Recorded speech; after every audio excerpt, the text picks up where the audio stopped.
కౌశిక్ గారు ఉన్నారు, ఆయనతో కూడా మాట్లాడదాం, కాంగ్రెస్ నాయకులు. సో చరణ్ గారు, నిన్న కేటీఆర్ గారు మరి జూబ్లీహిల్స్కు సంబంధించిన అంశంలో మరి అభ్యర్థిని ప్రకటించారు, మరి ప్రచారంలో ముందున్నారు. కాంగ్రెస్ పార్టీకి పైన మరి తీవ్ర విమర్శలు చేశారు. వీటన్నిటిని మీరు ఎట్లా చూస్తారు చెప్పండి. ప్రధానంగా ఎవరైతే తెలంగాణ రాష్ట్రంలో కావచ్చు, సమైక్య రాష్ట్రంలో కావచ్చు, చనిపోయిన వారి ప్లేస్ లో మొదటగా బీఆర్ఎస్ పార్టీ అభ్యర్థులు పెట్టారు. ఎందుకంటే పీజీఆర్ చనిపోయిన తర్వాత పీజీఆర్ గారు కుమారుడు ఎమ్మెల్యేగా ఉండాలని చెప్పేసి టీడీపీ పార్టీ కావచ్చు, ఆనాడున్న పార్టీలు పోటీ పెట్టకున్నా కూడా ఆనాడు కేసీఆర్ గారు ఆ సంప్రదాయాన్ని తెరదించి క్యాండిడేట్ పెట్టిన పరిస్థితి మనం చూసినాం.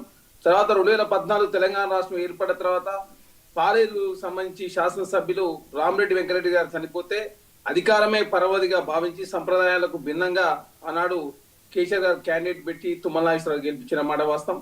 తర్వాత పటోళ్ళ కిష్టారెడ్డి గారు నారాయణ ఖేడ్కి సంబంధించి వారు చనిపోతే కూడా అక్కడ క్యాండిడేట్ పెట్టిన పరిస్థితి మనం చూసినాం. సంప్రదాయాలను తుంగలో దుక్కిందే ఆనాడు బీఆర్ఎస్ పార్టీ, కేసీఆర్ గారు.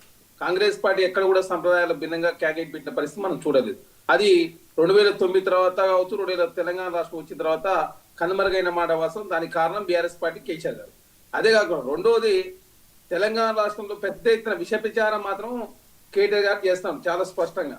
ఎందుకంటే మొదటి నుంచి చెప్తా ఉన్నాం, ధరలలో పెద్ద ఎత్తున అవకతవకలు జరిగినని చెప్పేసి కాంగ్రెస్ పార్టీ ప్రతిపక్షంలో మాట్లాడినాం.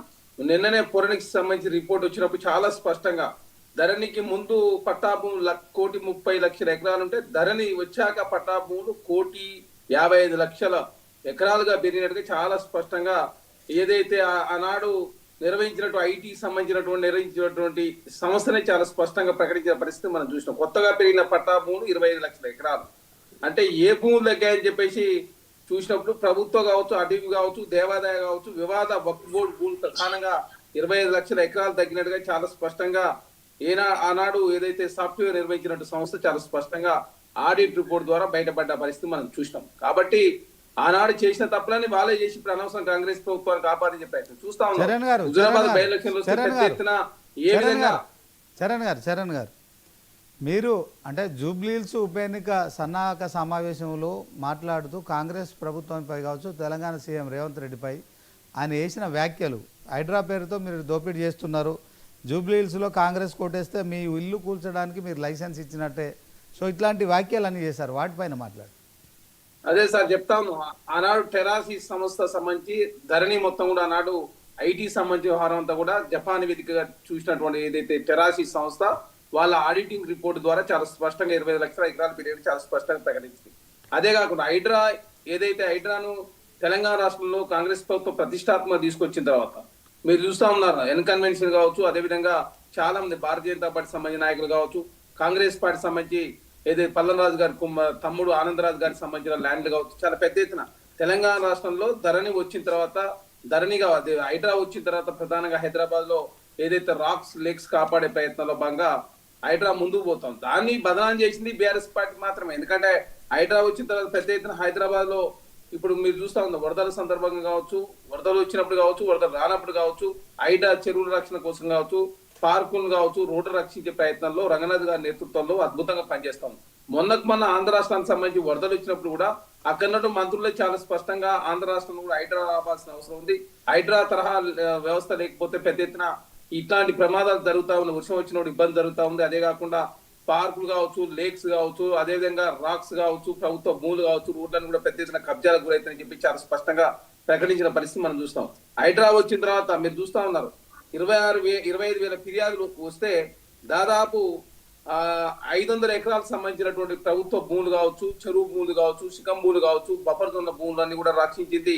దాదాపు 30,000 కోట్ల విలువైన భూములు కూడా హైడ్రా కాపాడిందని చెప్పి చాలా స్పష్టంగా వాళ్ళ ఆడిటింగ్ రిపోర్ట్ చాలా స్పష్టంగా ప్రజల ముందు హైడ్రా ప్రకటించిన మాట వాస్తవం. కాబట్టి హైడ్రాను బూజుగా చూపించి పెద్ద ఎత్తున ప్రాపగాండా చేసింది ఆనాడు బీఆర్ఎస్ ప్రభుత్వం. అదే బీఆర్ఎస్ పార్టీ 23 యూట్యూబ్ ఛానల్ ఏర్పాటు చేసుకుని పెద్ద ఎత్తున హైడ్రా మీద విషయం మీద మాట వాస్తవం. ఎందుకంటే వాళ్ళు వచ్చిన తర్వాత దాదాపు 200 చెరువులు కబ్జా అయినట్టుగా చాలా స్పష్టంగా హైడ్రా గుర్తించింది. ఎందుకంటే ఒకనాడు హైదరాబాద్ లో 2,000 చెరువులు ఉంటే ఈనాడు 400 చెరువులు మాత్రమే, అందులో 200 చెరువులు పాక్షికంగా కబ్జా అయినటువంటి పరిస్థితి మనం చూసినాం. కాబట్టి 2014 నుంచి 2023 ప్రాంతంలో ప్రధానంగా బీఆర్ఎస్ ప్రభుత్వం అధికారంలో పెద్ద చెరువులు కావచ్చు, బఫర్ జోన్లలో కూడా పెద్ద ఎత్తున కన్స్ట్రక్షన్ వచ్చినాయని చెప్పేసి చాలా స్పష్టంగా హైడ్రా ప్రకటించింది. అయితే అదే కాకుండా మూసి మీద కూడా పెద్ద ఎత్తున రాజకీయం చేసింది. ఎందుకంటే మూసిని పునరుజ్జీవం చేస్తామంటే బీఆర్ఎస్ పార్టీ పెద్ద ఎత్తున, ఎందుకంటే కాంగ్రెస్ పార్టీ ఎక్కడ లాభం జరుగుతుందో, ఎక్కడ కాంగ్రెస్ పార్టీ పేరు వస్తుందో, రంగారెడ్డి కావచ్చు, హైదరాబాద్ కావచ్చు, నల్గొండ జిల్లాలు ఎక్కడ సస్యశ్యామలం అవుతాయో, ఎక్కడ కాలుష్య కూరల నుంచి ఆ జిల్లాలు బయటపడతాయో, అక్కడ ఉన్న ప్రజలు ఏ విధంగా కాంగ్రెస్ పార్టీకి మళ్ళీ ఎక్కడ పట్టగడతారని చెప్పేసి 32 నియోజకవర్గాల్లో దీని ప్రభావం ఉంటది. కాబట్టి దీన్ని అడ్డుకునే ప్రయత్నం బీఆర్ఎస్ పార్టీ చేసింది. కాబట్టి కేంద్ర ప్రభుత్వం ఏమో ఏకంగా వాళ్ళు సబర్మతి రివర్ కావచ్చు, గంగా నది కావచ్చు, యమునా నదిని పునరుజ్జింప చేసుకుని తెలంగాణ రాష్ట్రంలో మూసిని పునరుజ్జింప చేసుకుంటే మాత్రం కేంద్రం సహకారం అందిస్తలేదు. ఇంకా 5,000 కోట్ల రూపాయలతో ప్రారంభిస్తామని చెప్పినటువంటి ఏదైతే మూసికి సంబంధించిన ప్రాజెక్ట్ ఉందో రాష్ట్ర ప్రభుత్వం ఆల్రెడీ 1,500 కోట్ల రూపాయలు కేటాయించుకొని దానికి సంబంధించిన డిపిఆర్లను రెడీ చేసుకుంటే దాన్ని 1,20,000 కోట్లు అని చెప్పి పెద్ద ఎత్తున ప్రాపగండా క్రియేట్ చేసే ప్రయత్నం BRS party, Bharatiya Janata party చేసినాయి. కాబట్టి కాంగ్రెస్ పార్టీ చిత్తశుద్ధి ఉంది కాబట్టి RRR కావచ్చు, మెట్రో రైల్ రింగ్ కావచ్చు, అదేవిధంగా రైపోర్ట్ కావచ్చు, గతంలో విభజన హామీలో ఐటీఆర్ ప్రాజెక్ట్ కావచ్చు, అదే కాకుండా ఫోర్త్ సిటీ కావచ్చు, స్కిల్ యూనివర్సిటీ కావచ్చు, స్పోర్ట్స్ యూనివర్సిటీ కావచ్చు, వీరనారి సహకార యూనివర్సిటీ కావచ్చు, తెలంగాణ రాష్ట్ర విద్యారంగాన్ని ప్రక్షాళన చేసే ప్రయత్నం కావచ్చు, హైదరాబాద్ దారి తీర్చడం కోసం అదేవిధంగా గోదావరి ఫేజ్ 2 కావచ్చు, ఫేజ్ 3 కావచ్చు, గతంలో కృష్ణా జలాలకు సంబంధించి phase 1, phase 2, phase 3 Hyderabad water కూడా తీసుకొచ్చింది కాంగ్రెస్ ప్రభుత్వం. అదే కాకుండా చరణ్ గారు మొత్తం మీ ఎంటర్ బటన్ నొక్కితే అన్ని స్కీమ్స్ అని వస్తున్నాయి. కానీ ఆయన నిన్న మాట్లాడిన మాటలు ఏవైతే ఉన్నాయో, హైడ్రా ఇల్లు కూలగొడుతుందనే భయంతో కుకట్పల్లిలో బుచ్చమ్మ అనే ఒక మహిళ, అదే క్రమంలో మరి సర్దార్ అనే వ్యక్తి కాంగ్రెస్ పార్టీలో చేర్చుకోకుంటే మరి ఆయనను కూడా మరి బెదిరించారు. సో దాంతో ఆయన ఆత్మహత్య చేసుకున్నాడు.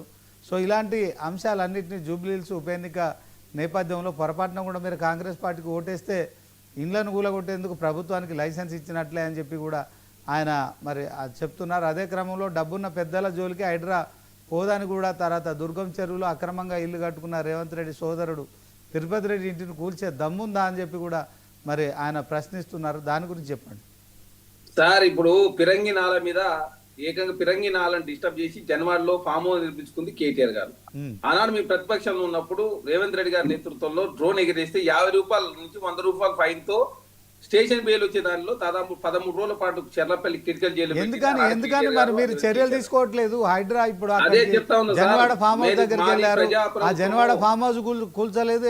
At the same time CM సోదరుడు తిరుపతి రెడ్డి ఇల్లు కూడా కూల్చలేదు. ఎందుకని హైడ్రా అంత దూకుడుగా వెళ్ళి ఒకటేసారి? ఎందుకని కేవలం ఎలక్షన్ మీ మీద ప్రజలు వ్యతిరేకత పెరుగుతుంది అనుకున్నారా? ఎందుకని ఆ హైడ్రా దూకుడికి ఎందుకు కాళ్ళం వేశారు చెప్పండి సార్. హైడ్రాకు సంబంధించి కొంత నామ్స్ వాళ్ళు పెట్టుకున్న మాట వాస్తవం. ఎందుకంటే హైడ్రా ఏర్పడే నాటికి ఏదైతే బఫర్ జోన్ కావచ్చు, బఫర్ జోన్ లో ఏదైతే కన్స్ట్రక్షన్ యాక్టివిటీస్ ఆల్రెడీ జరిగి ఉంటే వాడి జోలికి పోని చెప్పి చాలా స్పష్టంగా వాళ్ళు ప్రకటించారు. తర్వాత అక్కడ కమర్షియల్ యాక్టివిటీస్ జరిగితే మాత్రం బిఫోర్ హైడ్రా అయినా ఆఫ్టర్ హైడ్రా అయినా ఖచ్చితంగా చర్యలు తీసుకుంటామని చెప్పి చాలా స్పష్టంగా ప్రకటించారు. అదే కాకుండా హైడ్రా ఏర్పడిన తర్వాత ఎవరైనా కూడా బఫర్ జోన్ లో కూడా హౌసింగ్ నిర్మాణం చేస్తే కూడా ఖచ్చితంగా తీసేస్తామని చెప్పేసి వాళ్ళు నియమ నిబంధనలతోటి ప్రజల్లో వస్తున్న మార్పు ఆధారంగా కావచ్చు, ప్రజలు వస్తున్నట్టు రిక్వెస్ట్ ఆధారంగా హైడ్రా కూడా రూపాంతరం చేస్తూ ముందుకు పోయిన మాట వాస్తవం. అదే కాకుండా వాల్టా చట్టం 2002 చంద్రబాబు నాయుడు గారు తీసుకొచ్చే చట్టం ఉన్నది. అదే కాకుండా ఏదైతే త్రిపురం జీవో సంబంధించి 2 లక్షల ఎకరాలు ఉన్నది.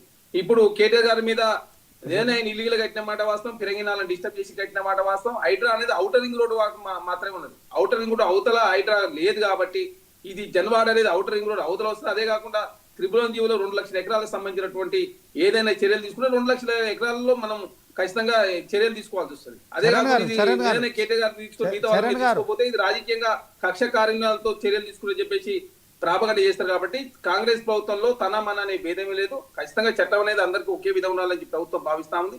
దానిలో భాగంగా ఖచ్చితంగా చట్టం ప్రకారం మాత్రం కాంగ్రెస్ ప్రభుత్వం ముందుకు పోతా ఉంది తప్ప రాజకీయ కక్ష కార్యాలయాలు. ఒక మాట ఇప్పుడు పేద ప్రజలకు మీరు సమయం ఇవ్వరు, ఆదివారం లేదు, సోమవారం లేదు, వాళ్ళకు నోటీసులు ఉండదు. కానీ తిరుపతి రెడ్డి గారి ఇల్లు, సీఎం సోదరుడు తిరుపతి రెడ్డి గారి ఇంటికి నోటీసులు ఇచ్చారు. మొత్తానికి నోటీసులు ఇచ్చి కూడా ఎందుకు కూల్చలేదంటే ఏం చెప్తారు సార్? అది హైడ్రా గారు ఇచ్చింది. దయచేసి అర్థం చేసుకోవాల్సింది ఏంటంటే ఆనాడు ఇరిగేషన్ శాఖ సంబంధించినటువంటి అధికారులు ఇచ్చారు. తర్వాత వాల్టా చట్టం 2002 చంద్రబాబు నాయుడు గారు తీసుకొచ్చిన చట్టం కావచ్చు. తర్వాత ఈ పునఃపరిశీలించిన తర్వాత అక్కడ చాలా పెద్ద ఎత్తున తిరుపతి రెడ్డి గారిది కాదు, తిరుపతి రెడ్డి గారి కన్నా ముందు చాలా ఇన్ను ఉన్నాయి. దయచేసి అర్థం చేసుకోవాలి, చాలా ఇన్ను ఉన్నాయి. అదే ఓకే. కాకుండా ఇది ఓకే, ఆ, ఓకే, ఓకే. చరణ్ హైడ్రా గారు, ఏదైతే one minute. Outer ring road పరిధి వరకు ఉంది కాబట్టి హైడ్రా తర్వాత వాళ్ళకి సంబంధించినటువంటి ఆ వాల్టా చట్టం కావచ్చు ఇవన్నీ కూడా మా అదే విధంగా డిస్కస్ చేసినప్పుడు లీగల్ ఒపీనియన్ తీసుకున్నప్పుడు ఖచ్చితంగా వాల్టా చట్టం ఏమున్నది చరణ్ అదే గారు, కాకుండా చరణ్ గారు, before చరణ్ గారు, మనం చరణ్ గారు, హైడ్రా బాగా దూకుడు మీద ఉన్నప్పుడు మరి ఎన్కన్వెన్షన్ కూల్చారు. అదే క్రమంలో చాలా అంటే ప్రభుత్వ ఆస్తులను కాపాడతాం ఖచ్చితంగా అని చెప్పి ఒక దూకుడుతో వెళ్ళారు. హైడ్రాకు కొంచెం ప్రజలు కూడా మద్దతు తెలిపారు. కానీ పేద ప్రజల మీద ప్రయోగించినట్టు మీరు పెద్దవాళ్ళ మీద ప్రయోగించట్లేదు. సో తిరుపతి రెడ్డి గారు కూడా మాకు కొంచెం సమయం ఇవ్వండి అని చెప్పి కూడా ఆయన సంసిద్ధతను వ్యక్తం చేశాడు. ఏదైతే మరి ఆ బఫర్ జోన్లు ఉందా, తర్వాత మరి ఆ మొత్తానికి అది ఆ లేకు సంబంధించిన అంశంలో మాకు సమయం ఇవ్వండి, ఒక వారం 10 రోజులు అన్నాడు తప్ప దాంట్లో హైడ్రాను అడ్డుకోవాలని కానీ ఏది ఆయన ప్రతిపాదనే లేదు. అయినప్పటికీ కూడా మీరు ఆ ఇల్లు కూల్చలేదు. తర్వాత ఆ కూల్చివేత కార్యక్రమం అంటే పెద్ద వాళ్ళకు సంబంధించిన అంశంలో మీరు జనవాడ ఫామ్ హౌస్ గురించి నేను వద్దనట్లేదు. ఎట్ ద సేమ్ టైం మరి సీఎం రేవంత్ రెడ్డి సోదరుడైన దాని విషయంలో వాళ్ళే అభ్యంతరం చెప్పినప్పుడు మీరెందుకు ఆపుకున్నారు? దాని విషయంలో హైడ్రాకి ఎందుకు అడ్డుకట్ట వేశారు అది చెప్పండి. సార్ హైడ్రా సంబంధించి దయచేసి అర్థం చేసుకోవాలి. నిజంగానే తిరుపతి రెడ్డి గారు అవుతూ ఆ హైడ్రా పరిధిలోకి వస్తే బీఆర్ఎస్ నాయకులు ఊకునే వాళ్ళ లాస్ట్ కోర్టు కూడా పోయేటోళ్ళు. దయచేసి అర్థం చేసుకోవాల్సిందంటే అట్లా అనుకుంటే మహబూబ్నగర్ సంబంధించి చల్ల వెంకటరామరెడ్డి గారి ఇల్లు కూడా అక్కడనే ఉంటది. అదే ఎమ్మెల్సీ వారు ఇప్పుడు మహబూబ్నగర్ జిల్లా సంబంధించి అల్లంపూర్ మాజీ శాసనసభ్యులు చాలా మంది ఉన్నాయి అక్కడ ఇల్లు. అదే కాకుండా అది వాల్రా చట్టం కావచ్చు, ఆనాడు అనుమతులు కావచ్చు, ఇప్పుడు రకరకాలుగా ప్రజల్లో వస్తున్న అదేవిధంగా ఏదైతే రిక్వెస్ట్ల ఆధారంగా హైడ్రా అనేది కొంచెం రూపాంతరం చెందుకొని ఓకే చరణ్ గారు, చరణ్ గారు, ఓకే, ఓకే. ప్రకాష్ రెడ్డి గారు, అది చరణ్ గారు ఒక్క నిమిషం. అసెంబ్లీలో ప్రకాష్ రెడ్డి గారు ద్వారా హైడ్రాని తీసుకొచ్చిన పరిస్థితి మనం చూసినాం. కాబట్టి హైడ్రా అనేది అనవసరంగా టీఆర్ఎస్ పార్టీ పెద్ద ఎత్తున ప్రచారం చేస్తూ దుష్ప్రచారం తప్ప ఖచ్చితంగా ప్రజలకు మేలు జరుగుతామని చెప్పి హైడ్రాని కీర్తిస్తా ఉన్నారు. ఇప్పుడు హైదరాబాద్ లో మన వరదలప్పుడు కీర్తించిన పరిస్థితి మనం చూసినాం. హైదరాబాద్ లో గుర్తుపెట్టి 30,000 కోట్ల రూపాయలకు సంబంధించి ప్రభుత్వ భూములు కాపాడింది, 13 పార్కులు ప్రచారం వస్తా ఉంది. కాబట్టి ప్రధానం చేసే ప్రయత్నం కేటీఆర్ గారు చేస్తా ఉన్నారు. ఓకే చరణ్ గారు, ప్రకాష్ రెడ్డి గారు, గుడ్ మార్నింగ్ సార్. నమస్తే అండి. ఓకే సార్, మొత్తానికి కాంగ్రెస్ పార్టీకి ఓటేస్తే బీజేపీకి ఓటేసినట్టే.